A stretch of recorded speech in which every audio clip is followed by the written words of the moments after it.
Welcome to episode 1 of Let's Rage Together. Today's topic of discussion is Impostor Syndrome. We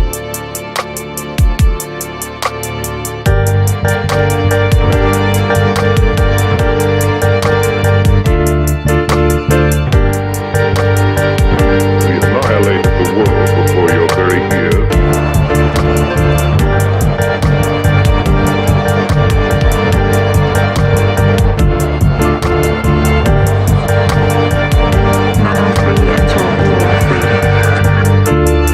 You can't handle the truth. Very ears.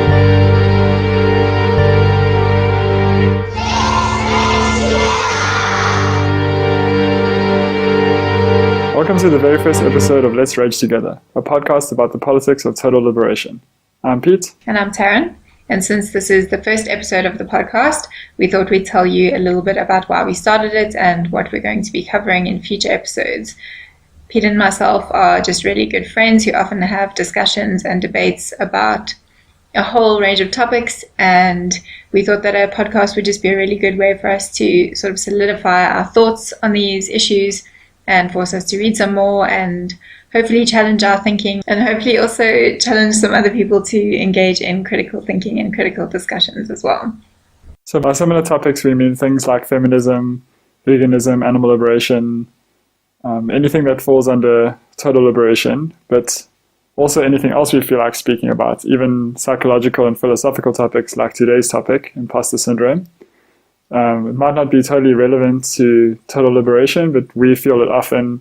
And from what we read leading up to this podcast, it seems like most people do. So we thought it was a cool and relevant thing to speak about. Yeah, and I think it's just important to note, though, that although we're discussing imposter syndrome, that syndrome is not at all relevant to us doing this podcast because we are actual imposters. We have absolutely no idea what we're doing. We are not experts or authorities on this topic or any other topic that we might speak about from here into infinity. Yeah, none at all. Like, just don't expect anything. Yeah, lower those expectations. Shout out to Paul from the Bearded Vegans. We listen to the Bearded Vegans podcast quite a lot. We reach out to him to ask him a lot of practicalities of how to set up a podcast. And he helped us quite a lot. So Thanks, Paul. He saved us at least 5 Google searches, I'm sure. What would we have even done without Paul, Pete? Who knows, Taryn? I don't know. So before we get into our main discussion, we're going to start off with a little segment that we're calling the bad and the rad. So we'll each be sharing 3 things that we think are rad and 3 things that we think are shitty. So Pete, what is your first item on the bad list today? So the first item on my bad list is Afrin, which is a city in northern Syria that has just been taken over by a fascist Turkish government. And it really bugs me that people are not speaking about Rojava and what's happening in northern Syria more. So that's one thing that's on my bad list, and it's bugging me a lot. Totally. That is definitely a bad, which maybe we'll discuss in another episode. Who knows? Yeah. So my first bad item is just general patriarchal bullshit. Yeah. I'm so sick of that shit every day in all places from people who really should know better. What's your number 2? Okay, my number 2 is toxic masculinity. Yes. Ties in with patriarchy, and it really fucking bugs me a lot that masculinity seems so sensitive and fragile in so many males. And it really annoys me, and it bugs me especially with conversations that are happening around things like the hashtags #MeToo, hashtags Men Are Trash, whatever. Yeah. And there's a lot of toxic masculinity within a lot of the, scenes of things that I'm into anyway. Just people being very fragile and toxic. Like holding up signs that say real men do this or real men don't do this. And please stop that. Yeah, just stop it. Okay, my second bad thing is pretty lame and pretty self-centered, but I'm super bummed that it's nearly winter. Oh, no way. Winter. I'm not amped. I love winter. No, you have to wear so many layers and it's so cold in Joburg and I'm just not ready. Okay. I feel like winter's great. Well, it's my list, so you know what? Leave my list alone. Okay. The third item on my bad list is something that else is bugging me at the moment are vegans who ignore other oppressions. Yes, I can totally agree with that. Like, I hear sometimes vegans being racist or sexist or spewing other stupid shit, but thinking that it's enough to be vegan and not thinking about the intersections of other oppressions. So that's the third thing on my bad list at the moment. And you? Your list makes my list sound super shallow. But my third kind of shitty thing at the moment is just that I hate that I'm really useless at time management. Like, there are so many things I want to do, and I'm just really bad at managing my time and being an adult in general. When you figure out how to manage your time, can you teach me? Because I also suck at managing my time. That's a good thing. I don't foresee that happening, but if a miracle occurs and I somehow figure it out, I'll let you know. Thanks, because I'm also bad at adulting. So Yeah, adulting sucks. okay, so the first item on my rad list. There's a new vegan restaurant that's opened up in Randburg in Johannesburg called the Fussy Vegan, and it is amazing. And Vanna, the guy who runs it, is really cool. And you should definitely go there and try the seitan cheesesteak or the mac and cheese or any of their deli sandwiches. I haven't don't tasted know. either of those. I'm actually quite bummed about that. Well, But the stuff that I have tasted is really good. you should put the fact that you haven't been at the Fussy Vegan on Actually, your yes. bad list. Can I just swap mine? Be like, I haven't tasted half of the stuff at Fussy Vegan. What's the first item on your rad list? My first one is that I recently got to do my first sort of mini activism talk at Ashes Farm Sanctuary in Pretoria. So that was pretty cool because it's something I've wanted to do for a long time. And the bonus was that I got to hang out with some donkeys and cows and pigs and goats and sheep Awesome. at the same time, which just was rad. I heard that this talk was filmed. It was filmed. Where can we see this talk of yours? You can see it on the Animal Liberation Collective Facebook page or on our YouTube channel. Did the talk with two of my homies from Animal Liberation Collective. So, yeah. The second item on my rad list at the moment is a podcast called Revolutionary Left Radio, which is great, and I really enjoy it. The guy talks about a range of everything that you can consider left-leaning politics, and he recently did one with one of the people who do Vegan Vanguard podcast, and it's a really good interview. So you should go check that podcast out. Yeah, I listened to that episode yesterday, actually. It was very cool. I just want to say as well that we're not being sponsored by any of the people we're panting right now, although we won't object to free stuff from Fussy Vegan. Yeah. Just saying. My next thing, it's my second thing, right, is just cows. Cows are I love amazing. cows. Cows are rad. Cows are great. They're beautiful and gentle and cool, and we got to hang out with some recently, which was cool. Yeah, And they're just super rad. They're much more amazing than most people I know. definitely. So that's my second rad thing. Definitely one of the raddest animals around. Totally. So what is your final rad item, Pete? At the moment, I'm reading a book by Carol J. Adams. Carol is one of my favorite thinkers within the vegan realm, vegan world. And the book is honestly blowing my mind.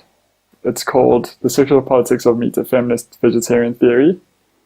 And is really something that I would highly suggest everyone reads, not only vegans. You know what would be really rad and would add to my next list for the next episode? Is if you could finish reading that and then give it to me. Okay, I'll try. That is rad though. Then my last thing, and I'm quite offended that this was not on your list, is that we have finally started a podcast. Oh, yeah. I'm super stoked. We've been speaking about it for a while, and yeah, here we are recording the first episode, and I'm very hurt that you didn't include this in your list. I'm so sorry. It's too late. It would have been so cool if I was like, oh, that's also on my list. It's too late. That's why I made you go first, because I was testing our friendship, and you Oh my failed. So that's the bad and the rad. So I guess we'll move on to the main discussion. Yeah, let's go. So as we said, we're talking about imposter syndrome today. So for all two listeners that possibly don't know what imposter syndrome is, It's basically a syndrome or phenomenon where a person experiences themselves as a fraud. They would have achieved some level of success or acknowledgement from someone else, and they will perceive it as due to luck or timing or some other external force not related to their capabilities. Cool. Yeah. Can you relate to that?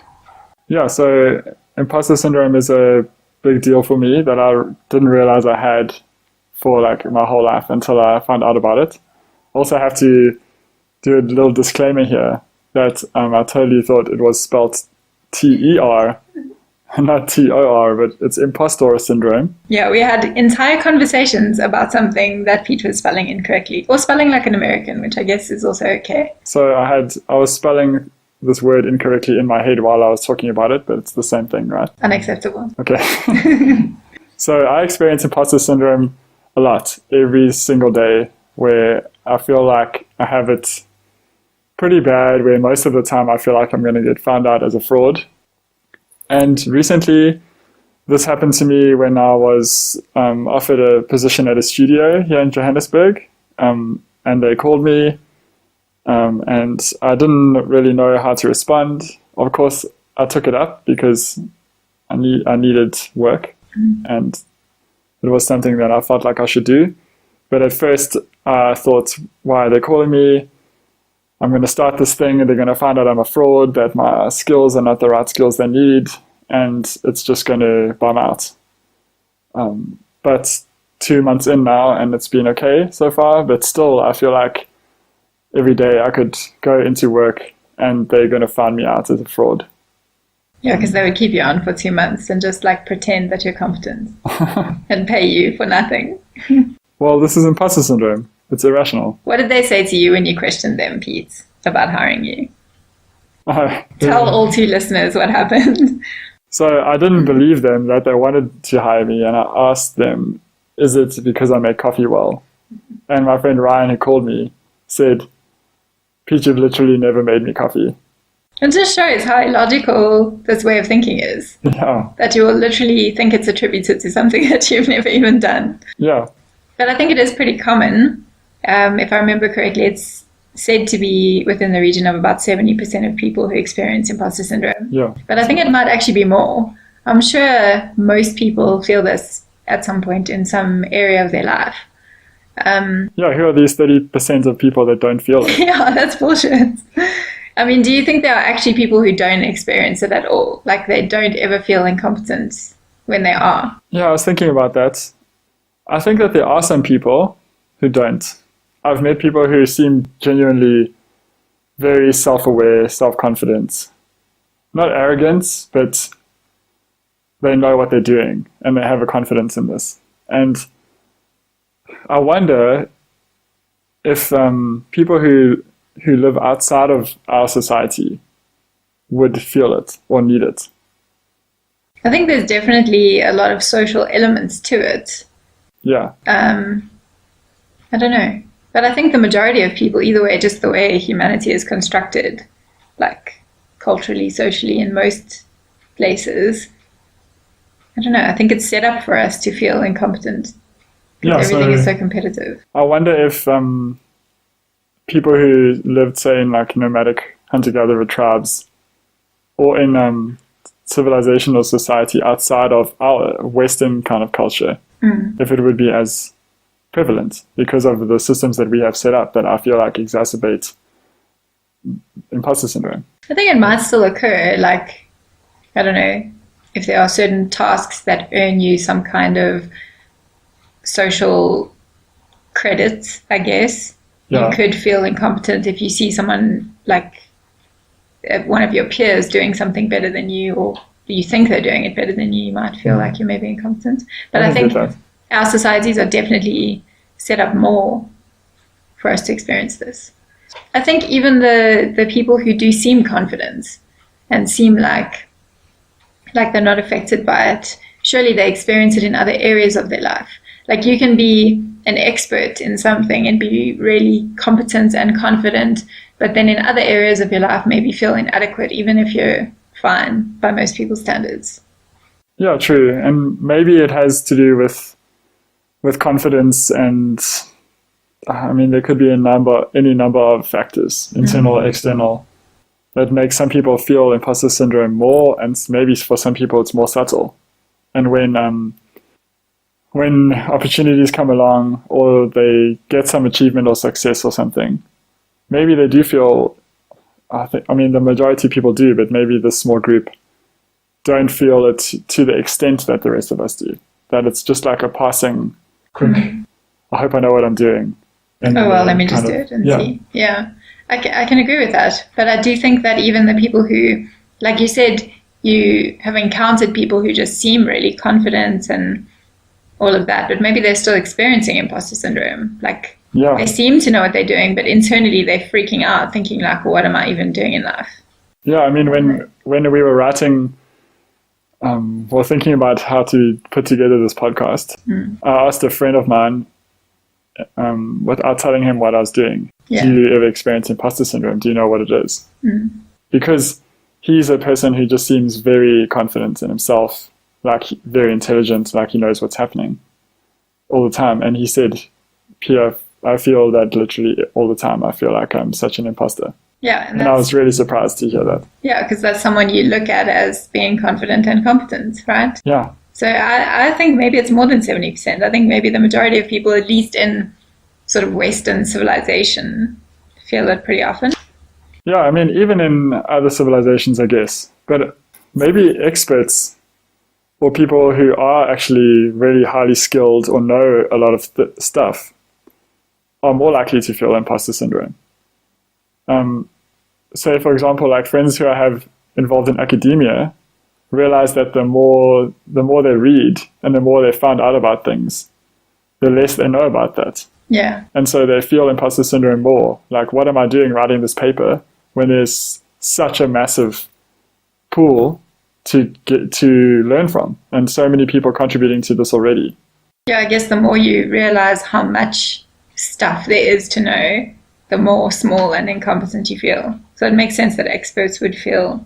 Yeah, and then people who don't delve deep enough into certain topics, who maybe know very little to nothing, feel imposter syndrome less. Yeah. So I kind of feel like it's, would you say, like inversely proportional, that the more you know, the more imposter syndrome you have? I think for a lot of people it could be, because then you get people who have literally not even like visited the Wikipedia page on a topic, and they have this very confident opinion about that topic, and they don't know what they're talking about. But they feel, it's like that saying, you don't know what you don't know. Like if you only know a tiny amount, you can't possibly understand how much there is to know. Yeah. So you just think, oh, I must know like 80% on this topic. Exactly. But you don't. You know 80% of 1%, if that makes sense. So speaking about those people who don't know anything about a topic but feel confident, do you think that sometimes people like that should have imposter syndrome? Definitely. If I look at someone like Trump, I think you should have imposter syndrome. Although it's not really imposter syndrome, you should just be aware of your incompetence, I guess. Exactly, but I do feel like some people could do with having some imposter syndrome, just to make them check themselves.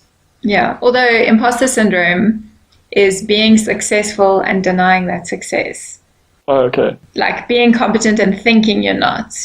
So I guess they should have the feelings of imposter syndrome, but it's actually more just like you should just be self-aware about how ridiculously incompetent you are. Yeah. So, I think maybe I'm misunderstanding it or pushing it too far, the definition of it. But I definitely feel like there are more people who should have imposter syndrome and don't experience it than those who do. Yeah. Well, there is a definition to define people like Trump, but I think you're right in saying that there are people who should be feeling that, but it's not so much that they should be feeling imposter syndrome. They should just be feeling like an imposter because they are. Yeah, I get that. So there is actually a term to explain the converse of imposter syndrome, which is the Dunning-Kruger effect. And again, for the one listener that doesn't understand, that has not heard the definition before, it's basically this illusory superiority felt by people who are incompetent. So you think you're really good at something, but actually you're terrible. So basically Trump. Okay. They should just call it the Trump effect. I think they have actually called him the Dunning-Kruger president. Okay. So I think he actually epitomizes what this is. Totally. But they should just change the name to the Trump effect because it's much quicker to say. What a fucking idiot. I think that there are so many people who have Dunning-Kruger effect. Yeah, like they're totally incompetent but super, super confident. So John Cleese sums up the Dunning-Kruger effect pretty well. He does indeed. I think the problem with people like this is that they are so stupid that they have no idea how stupid they are. You see, if you're very, very stupid, how can you possibly realize that you're very, very stupid? You'd have to be relatively intelligent to realize how stupid you are. There's a wonderful bit of research by a guy called David Dunning at Cornell, who's a friend of mine, I'm proud to say, who's pointed out that in order to know how good you are at something requires exactly the same skills as it does to be good at that thing in the first place, which means, and this is terribly funny, that if you're absolutely no good at something at all, then you lack exactly the skills that you need to know that you're absolutely no good at it. And this explains not just Hollywood, but almost the entirety of Fox News. So yeah, I think that summed up Dunning-Kruger really well. Or Trump effect, as I'm going to call it from now on. Trump effect, also. Yeah. Yeah, it's just a perfect explanation for people like that. So, I mean, when you think about someone like Trump or another complete idiot who's in charge of anything, there are probably so many people who could fill that position, who would know what they were doing. Not that I'm saying that there should be another president or that anyone should have that much power over people. Yeah. I mean, and I think politics are more complex and nuanced than people think. But it bothers me that there's so many people who are really intelligent and could do a much better job, but possibly because of their imposter syndrome, they aren't doing it. And then Dunning-Kruger people are doing it. Yeah. And just kind of wrecking everything. Yeah, I think that's the frustrating thing about imposter syndrome and also about Dunning-Kruger is that you've got so many problems in the world, but how do you even begin to solve it? When you have these super intelligent, super competent people doubting themselves and just thinking, well, maybe I'm not good enough to do this thing. And then you got these complete fucking morons who are just like, okay, cool, I'll do that. I'm kick-ass. Yeah. I can do this. Which is what we're seeing. Yeah. Like every day you hear about these people. So how do you actually solve that? How do you take away the idiots and put actual intelligent people in positions where they can actually make a difference? Without them having a panic attack and being like, I can't do this. So I don't know. I don't have a solution. I feel like arrogant to say, insert system here. Insert world problem solution. Yeah, basically it sucks that the world is what it is. Yeah. Yeah. When I was reading about all of this, though, imposter syndrome, Dunning-Kruger, I also found quite an interesting, it's kind of a form of Dunning-Kruger where competent people overestimate the competence of other people. So it's basically like putting Dunning-Kruger on someone else. Because they assume it's easy, if something's easy for them, that it should be easy for other people. And they call this the curse of knowledge.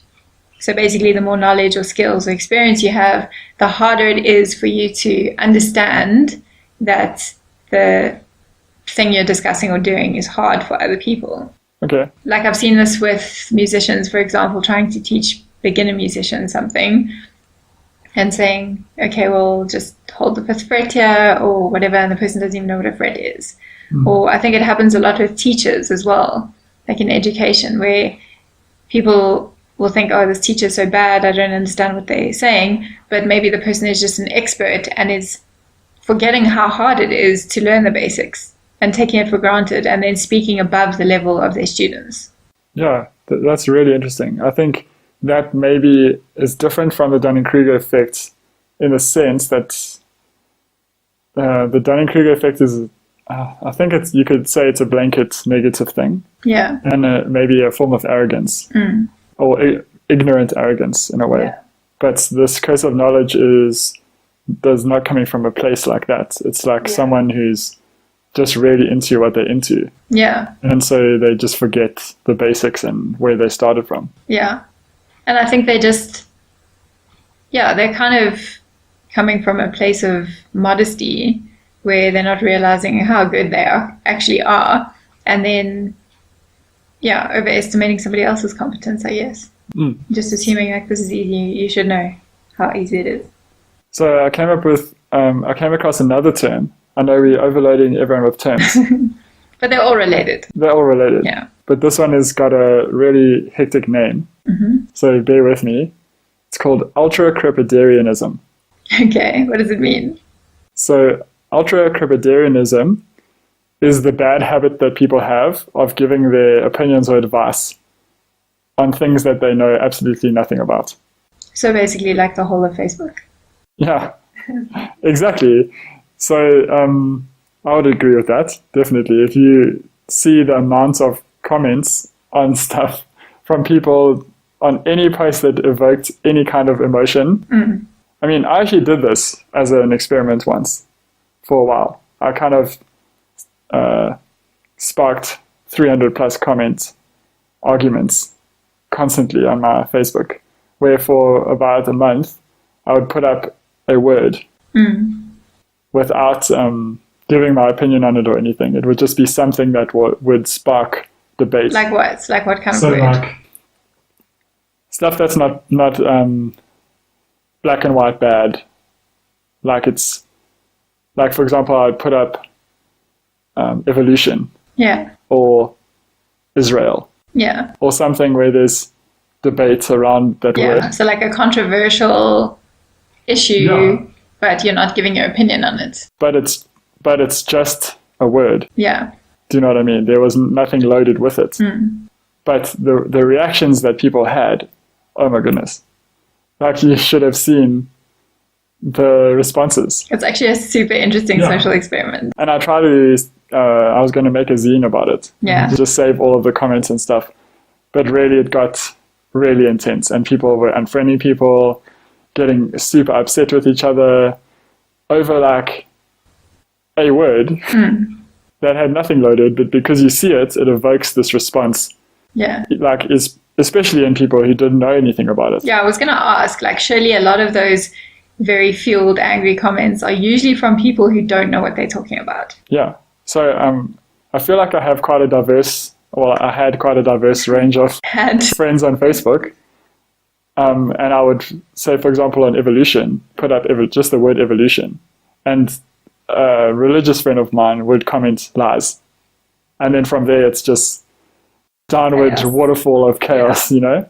So I feel like definitely Facebook is all about that ultracrepidarianism. So, but where it came from, just in case anyone's interested, is that there was a Greek artist, apparently who coined the term, when a shoemaker dared to criticize his painting.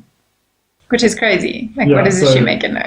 Exactly. So he was sitting in his studio painting, and then this shoemaker came around and criticized him, and he said, like, fuck off, are you ultracrepidarian? That sounds like such a badass insult. I'm going to start using that.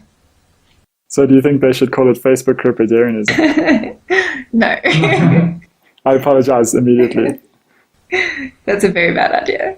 So it's kind of directly related to Dunning-Kruger, I think. Yeah. But I feel like I don't know what causes it. Maybe the anonymous factor or like keyboard cowboy factor of social media, or where you can be physically removed from a situation. But I feel like this happens less.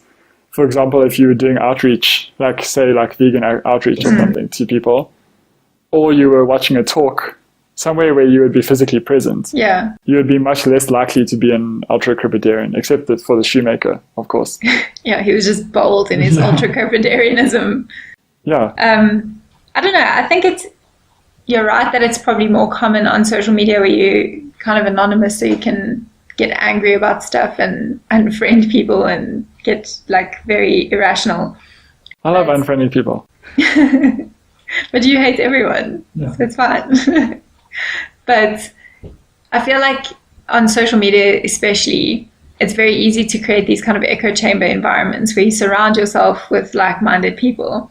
So you have a bunch of idiots surrounding themselves with other idiots, and then they post idiotic things, and their friends just like encourage that idiocy with more idiocy. Yeah. And I think that does happen more online, but it also depends on the situation, because in real life, I mean, if you think of South Africa, like every second household will gather around a braai as like a social event. So already they all like totally okay with exploiting animals, but then you'll have like these super conservative people making casual racist remarks. Yeah. And nobody says anything because like they're in this little private echo chamber of racism, and everyone's like, this is totally fine. Like, you know, so I think the same thing can happen. Then they'll start talking about something political and all have very strong incorrect views, you know, and all be like, yes, that's true what you're saying, because it reinforces what they want to believe. And I guess not necessarily always incorrect, but definitely uninformed.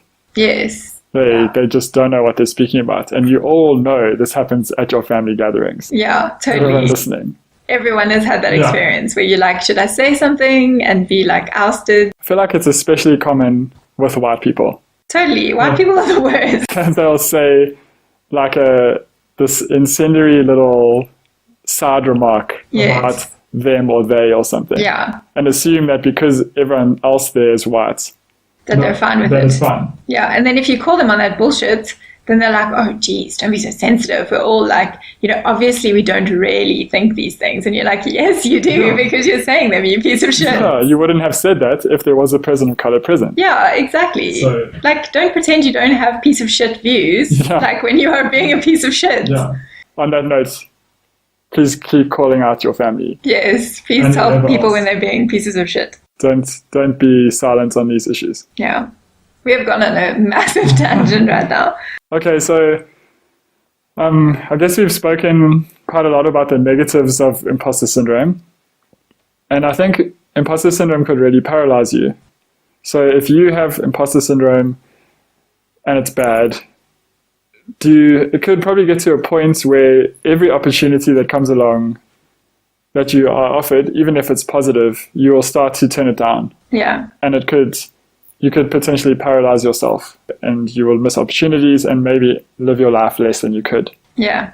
So I get that, and I think it's pretty obvious when you think about imposter syndrome. But do you think that imposter syndrome could have any positive functions? I think to an extent it could, to the point where it kind of motivates you to do better, or if you're trying something new, or you're in a new position, or a new situation of leadership, or anything like that, and you feel a little bit incompetent, it could push you to make sure that you're not incompetent and do better and try harder, but only to that point. I think anything beyond that is just going to be self-defeating, and it's going to affect your confidence. And yeah, I don't know if it's overwhelmingly negative. I guess like a balance in everything is good. And maybe even with imposter syndrome, maybe even Dunning-Kruger. Yeah. Like that whole fake it till you make it cliche. Exactly. I think sometimes you have to fake competence to just push yourself to get somewhere, I guess. Sometimes have to throw yourself into something and maybe learn while it's happening. And maybe imposter syndrome could even be good to the extent that it protects you a little. In what way? Like in a way of self-preservation. You have to obviously be careful that you're not slipping into Dunning-Kruger, I guess. Slipping into Dunning-Kruger, but also the other way where you like paralyzing yourself, like I mentioned. So I think it's kind of a good thing. Like you could say, a little bit of stress is a good thing sometimes.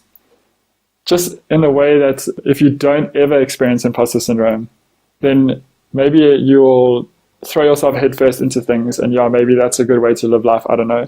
But maybe sometimes you need to question, do I really know what I'm doing here? Yeah, I think it's also kind of a normal and necessary part of learning. So if you get a new job, for example, or you're doing a new activity that you haven't done before, I think everybody will feel a little bit incompetent in trying to find their feet. I'm not sure if that would be classed as imposter syndrome because you are incompetent. It's not an inaccurate assessment. Yeah. You literally don't know what you're doing. But in a sense, you're fine where you are because you're learning, and you have to go through that to become competent. So I think that kind of learning process, imposter syndrome, is good. Yeah, so because it makes you feel uncomfortable because you're learning new things, and then that's the only way you can become competent. So imposter syndrome is not necessarily a fixed thing. Maybe it could sometimes be a transitionary phase. Yeah. Where you just feel it for a while, like Yeah. what is going on. Yeah, and then you become competent to the level where you want to be. Yeah. And then hopefully you recognize that and don't just carry on feeling like an imposter. Yeah. So I mentioned earlier how an example of where I felt it with my job offer, but where do you feel it, and how, if you feel it, how do you cope with it? Yeah, I also feel like I have imposter syndrome pretty often, probably daily. But my main kind of area at the moment where I'm feeling it is probably in my studies. When I got accepted to do a master's degree, I honestly didn't even believe that it was legit. Like, I was waiting for an email to say we mixed up your application with someone else's, or, you know, just to find out that they had one spot left, and I was just this random applicant that were just like, we'll take her tuition fees and it'll be rad and hopefully she'll pass. That's ridiculous. It's not though. It is ridiculous because you got accepted. You already, correct me if I'm wrong, have another honors degree, which you started and completed successfully, and you can have that to your name. Yeah, but I feel like I don't even remember anything from that degree, so it's like I'm a double imposter. Yeah, so that's kind of the main one where I still don't quite feel, I don't think I'm going to feel like I deserve to be there until I actually finish it. So we'll see how that works out. But I don't think I really have any good coping skills. I generally just avoid responsibility, and yeah, I don't know how I cope with it. I just always feel like an imposter. Probably the only thing that does help a bit is if someone's relying on me. Like if other people are relying on me to do something, then I'll just do it even if I feel like I can't. But for the most part, I'll just kind of stop. If I feel like I'm getting somewhere or it's too real, then I'm just like, okay, I'm just going to back out of this to avoid failure and exposure as an imposter. Yeah, imposter syndrome is so terrible sometimes. It's so much fun. I love it. But in terms of coping, I came across another sort of cognitive bias called the Jonah Complex, which is basically a fear of success or self-actualization, where you just don't want to commit to anything, where you avoid anything that could lead to success. And I feel like this is basically my daily state of being. Like if I feel like I could become successful at something, I will generally just back out of it and miss opportunities, like you say. Why though? What is it about success that makes you not want to achieve it? I think it's a combination of things. Like on the one hand, it's almost like, okay, if I am successful at this thing, then I'm really at risk of being exposed as an imposter because I really don't deserve to be there. Or it's like more social pressure. You become successful and then there's more responsibility and more like people, expecting things of you, and it's just... Yeah, I get that. I think I have that to an extent as well. I feel like being an adult in general can kind of force you to get over your imposter syndrome sometimes.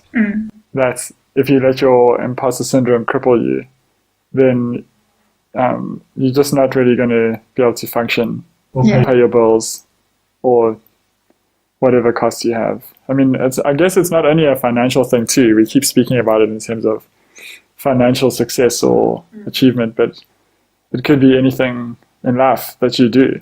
Yeah. Any position you're in, even a relationship. Yeah, you basically just have to function in the world, and that's sometimes the best way, I guess, to just get over your anxiety, get over your fears, just do it. Like, you don't know what you're doing, but whatever, you have to. Yeah, I mean, it means a lot of people feel like they don't know what they're doing, but the world is continuing. Yeah. But hopefully at some point in life we'll realize we're actually okay. It's like one or two things at least. And not just be dying thinking, wow, I got really lucky. That'll probably be me. I'll probably be on my deathbed and like, guys, thanks for being rad to me, but I just want to let you know that I did not have a clue what I was doing in anything. But thanks for letting me survive this long. I think imposter syndrome can also be harmful and impact your self-esteem and your confidence sometimes. If you feel like a fake or a fraud, you are going to be much less likely to internalize any compliments you get from people or any praise of what you've done. Yeah, I think you're basically constantly beating yourself up and saying, yeah, I've achieved this thing, but I'm not worthy of it, which is really bad negative self-talk. I wish I could think of things outside of work function, but I guess work takes up a lot of our time every day. For your time, not my time. I'm unemployed. Well, you're a student. Fun employed. Fun employed, yeah, for sure. I was working on a project recently, or a freelance project recently, where I had to work on this website and I ended up breaking it. And I don't know what I did. So I didn't have imposter syndrome, but I felt like I should have, and maybe they would have protected me from doing it because I was an imposter. But it was a thing that I've done numerous times. Yeah. And it was just a factor that I had left out or forgotten about. But I feel like that is what imposter syndrome does to you, is that you will do something and succeed 200 times. And then the one time you don't, it totally makes your imposter syndrome worse. Yeah. That you think, wow, I really don't know what I'm doing because on this one time I fucked up. Yeah, but that doesn't make you an imposter. It's like the same kind of negative or faulty thinking as you'd get in depression or anxiety, where like you'll get 200 compliments or do 200 things right, and the one time you don't, that's what you focus on. You forget everything else and you just like, I suck at everything because I messed up this one thing. I'm an imposter. And I think that's just like, that's actually just a bad human habit, I think, sometimes. Yeah. Well, it depends on the person, I suppose. Yeah. But I think I can also relate to, like, when you say, you know, if you get compliments, you don't know how to internalize them. And I don't know, I think if you have imposter syndrome, and I've felt this often, like when you get compliments, you almost feel bad because you're like, I've deceived this person into thinking I'm good at something and I'm actually just a garbage human.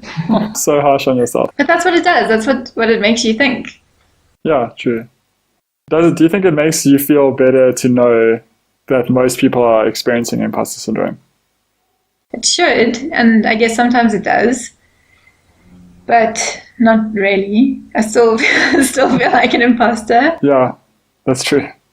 Even if I realize that most people, like I do believe that most people don't know what they're doing and they're just like really good at faking it or kind of making things happen either way.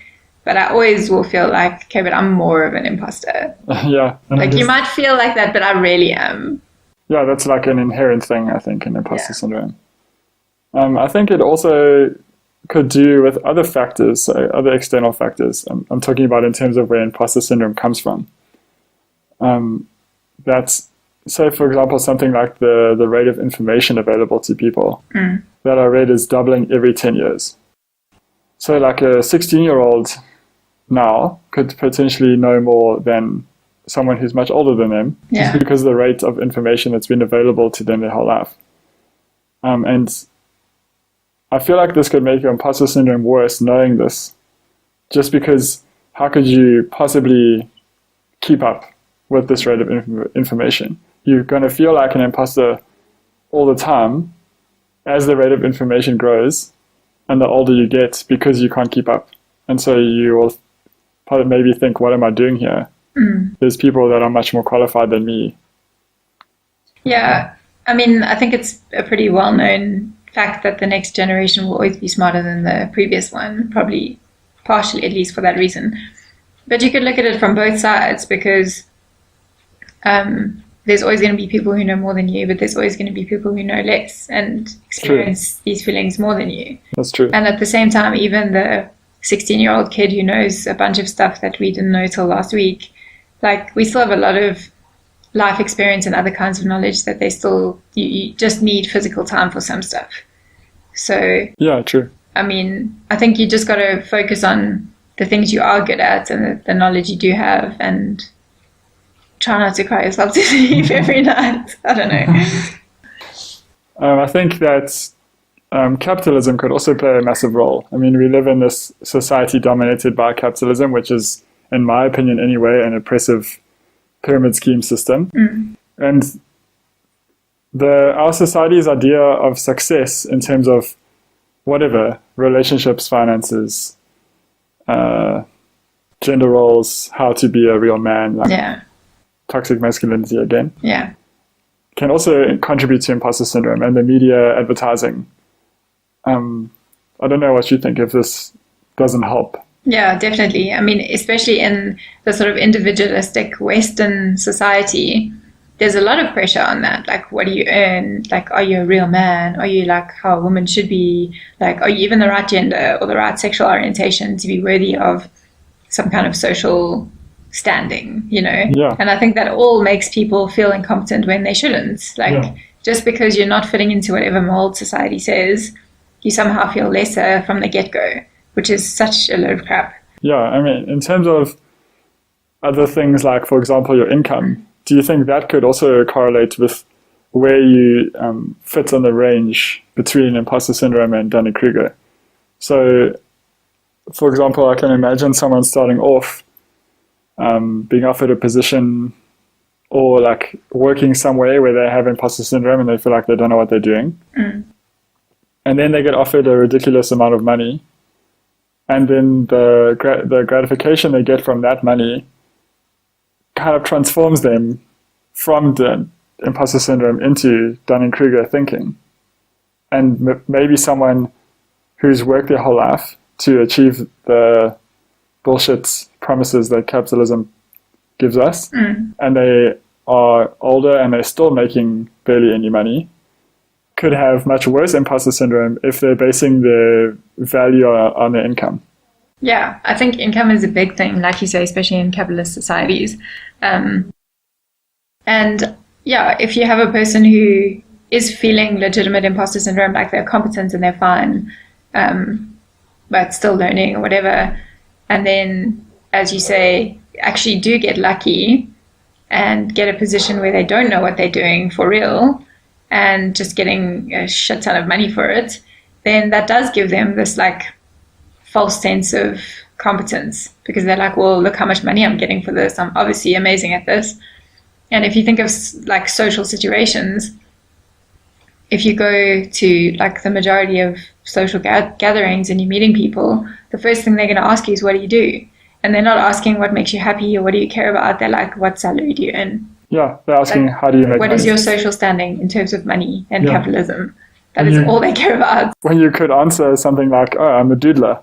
Yeah. I like to doodle. And they'll be like, that's what? Yeah. Like, but what? How do you make money? I often thought that could be interesting, that if you went to social gatherings and someone asked you, just answer what you want.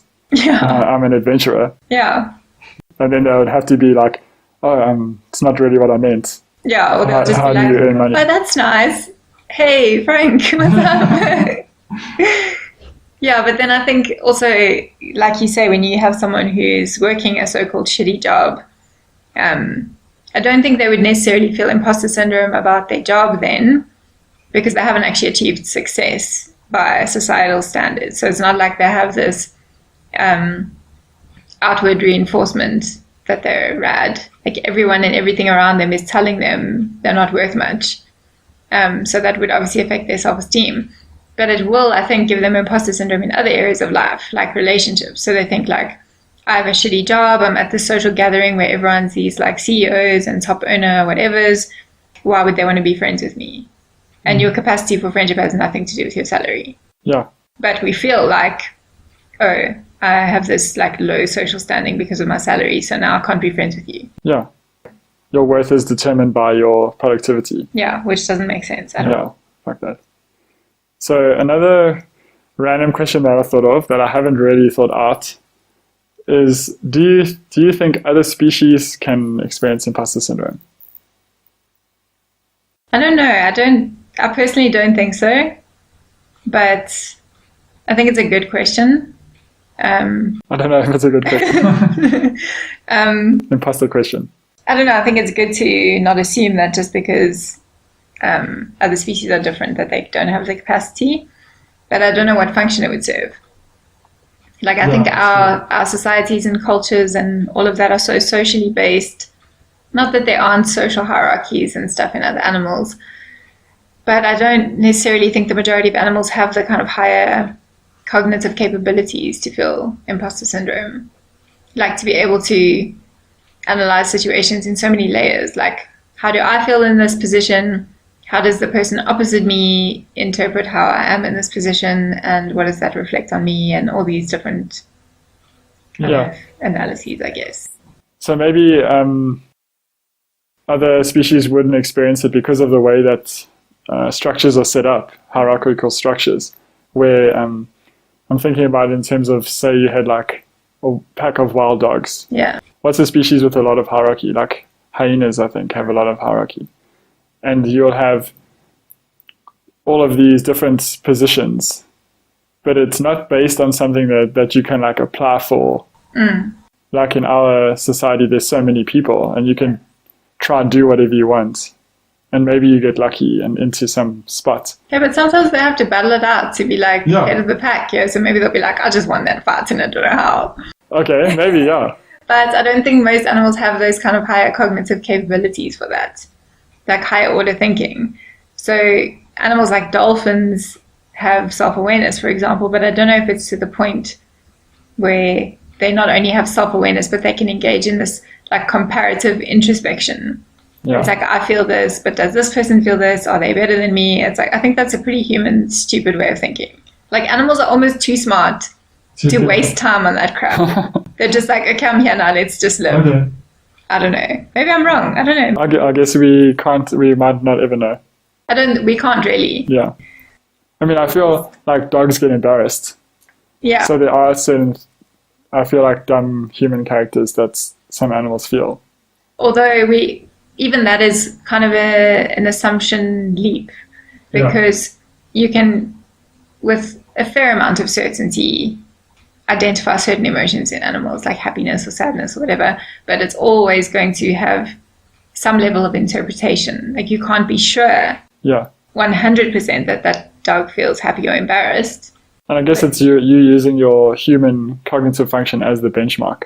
Yeah. This is what I'm basing my understanding of them on. Yeah, it's anthropomorphism, essentially. Like, you have to, in some way, filter it through your own experience. So I don't know if other non-human animals feel imposter syndrome, but I doubt it.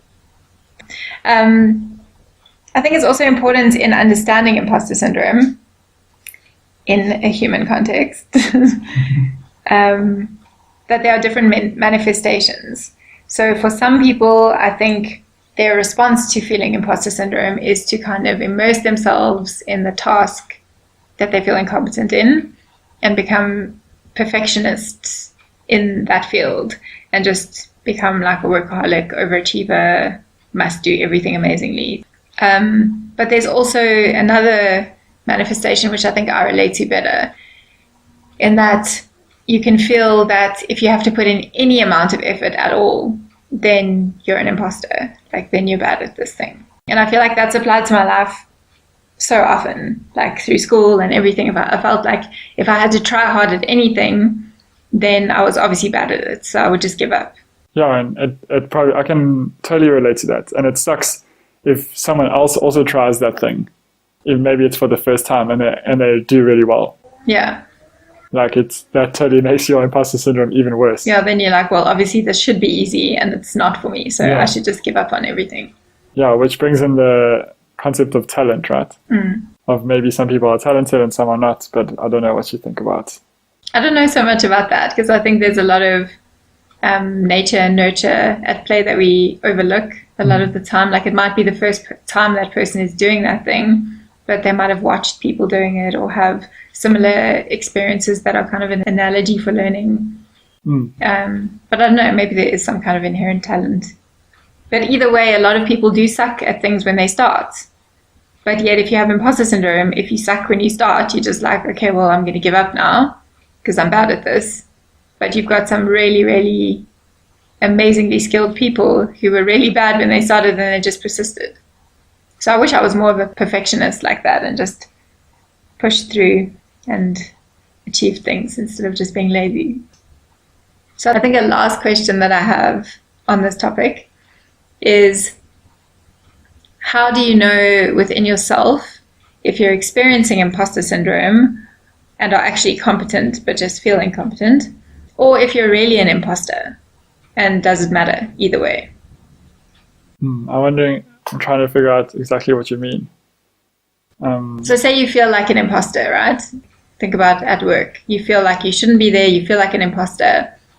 Is there a way, do you think, to determine whether you are actually an imposter and shouldn't be there, or whether it is imposter syndrome and you're fine, you're competent?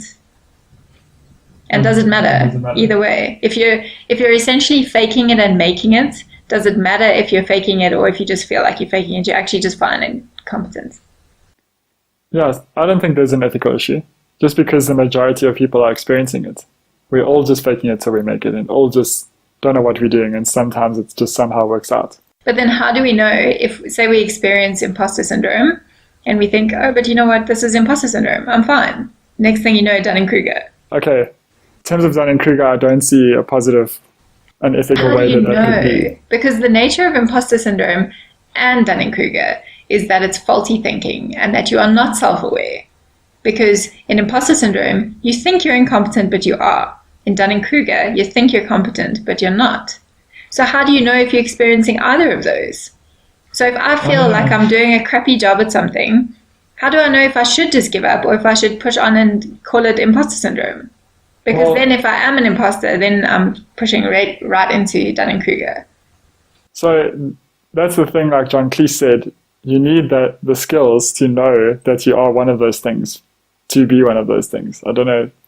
Yes, but if you're feeling imposter syndrome, then you feel like you don't have the skills. Yeah, but so I think it's ethically okay if you are actively involved in that thing. Like Dunning-Kruger is like, you don't know anything about. Yeah, but Trump is actively involved in being a president, even though he doesn't know what he's doing. I was thinking more in terms of, say this was a topic that you wanted to learn about. There are 10 books available that exist on this topic, and you've read all 10, but you still feel like an imposter, versus someone who hasn't read any of them. But it is possible to read 10 books and still not understand if you just That's true. don't understand. Taryn, that's a very difficult question, and I don't know. It is. I suppose as long as you're still making it, as long as you're still getting things right. So say you've got a job and you still haven't been fired after 2 months of a 3-month contract, then you can probably safely assume that you have imposter syndrome. You're not an imposter. You should be there. You're still getting paid. Nobody has criticized your work. So I guess it's probably the main solution is to look for accurate sources of feedback and to try and believe them. Yeah, external sources, But then you have to be willing to have criticisms hurled at you, because if you do by chance have Dunning-Kruger, you need to be like, am I good at this? And you have to be willing for people to say, no, you're not, please do something else. Yeah, but it gets extreme in cases like Trump, where you have this person who is ruling or influencing the opinions of a lot of people in the world, calling Mexicans rapists, getting bomb threats from North Korea, that I feel like, that's an ethical problem. Totally. So I think as long as people aren't being harmed, and as long as you're still not messing up, then you should just feel that you're semi-competent at least. I would say that is my ethical and unethical line, is what are people being harmed? And by people I'm including animals. Yeah. Is anyone being harmed? And if not, I have no ethical issue with you being an imposter or Dunning-Kruger. The problem with Dunning-Kruger, though, is that you won't know that. Like, I mean, someone like Trump has a whole lot of ultracrepidarians like saying, yes, high five, you're doing a great job. Nice use of that word, Taryn. I know, right? I'm learning things as we go. This is great.